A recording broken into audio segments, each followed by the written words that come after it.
동방견문록은 이탈리아의 탐험가 마르코 폴로가 세계를 여행하며 쓴 기행문입니다.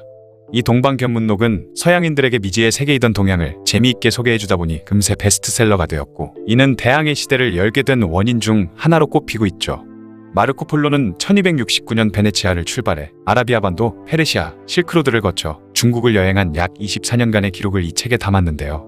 마르코 폴로는 북으로는 극지대와 남으로는 자바와 수마트라, 모가디슈, 그리고 서로는 아나톨리아 고원에 동으로는 일본까지 어마어마하게 넓은 지역을 다루고 있습니다.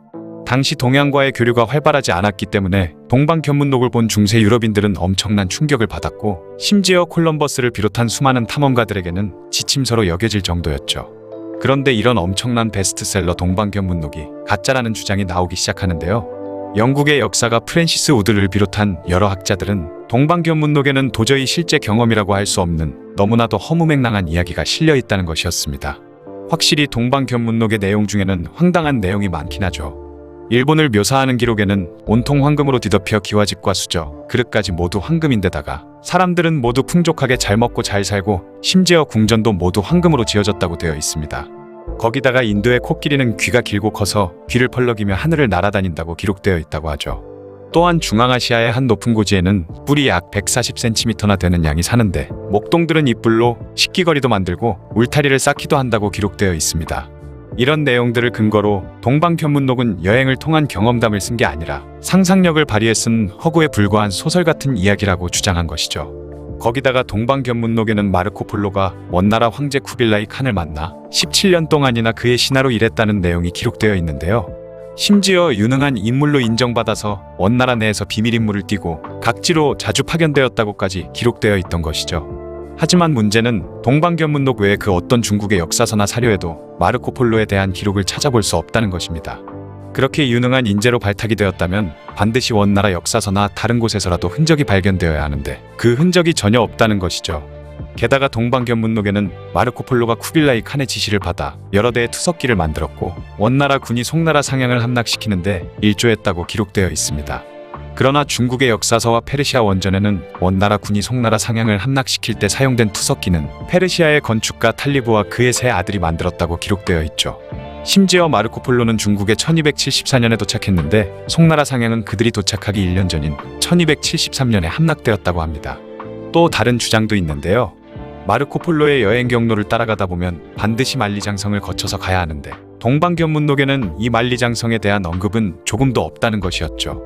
거기다가 당시 유럽인들에게는 생소했던 중국인들이 젓가락을 사용하는 것이나 차를 마시는 습관이라든지, 또한 중국 여자들의 괴이한 풍습이던 전족을 한 것을 보았을 텐데도 그에 대해 이런 방구의 언급도 없었던 것입니다.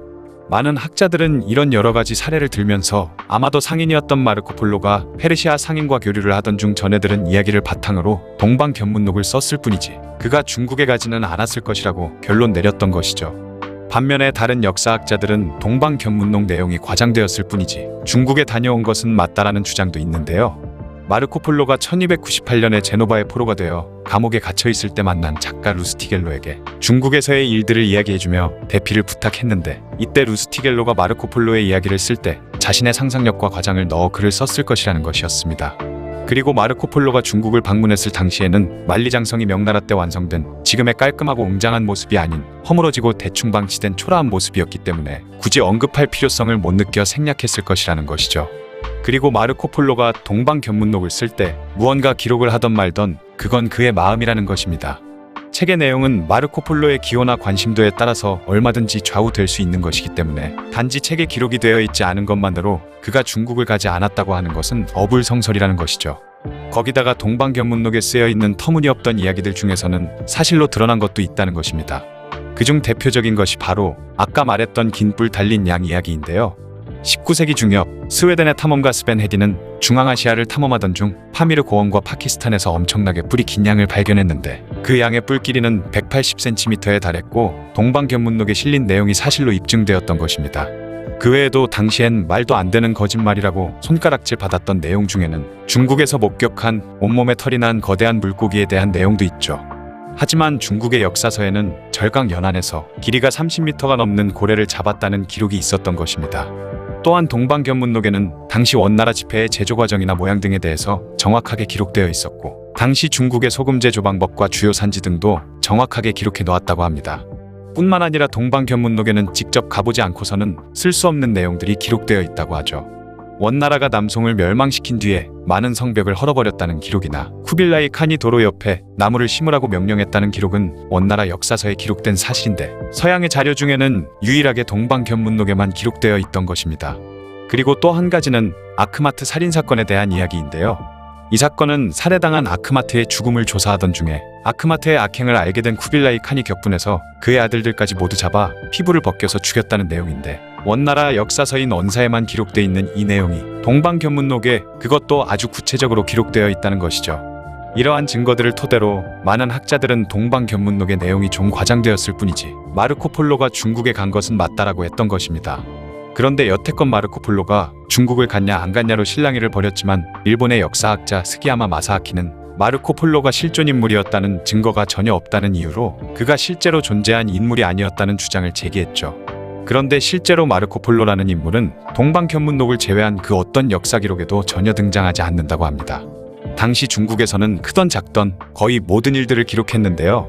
그때 중국을 방문한 여러 유럽 사람들에 대한 기록은 많지만 유독 마르코 폴로에 대한 기록은 중국어나 몽골어 자료 그 어떤 곳에서든 등장하지 않았던 것이죠.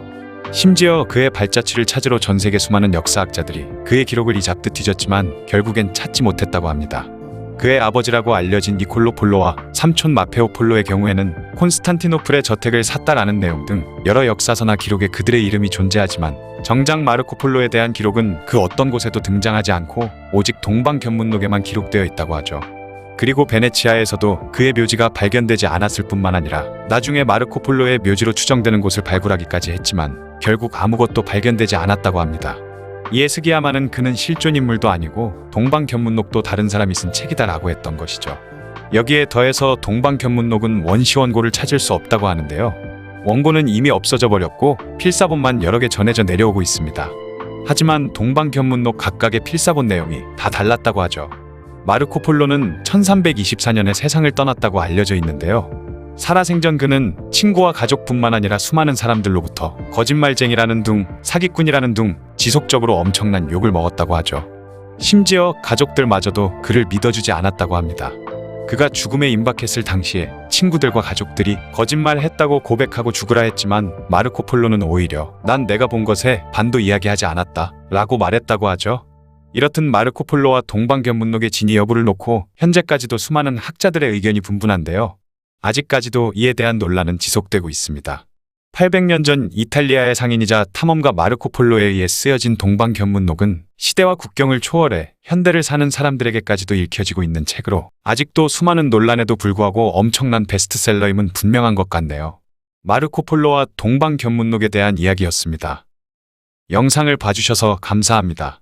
더 재미있고 유익한 영상으로 다시 찾아뵙겠습니다. 구독과 좋아요 꾹 눌러주시고 댓글도 부탁드려요.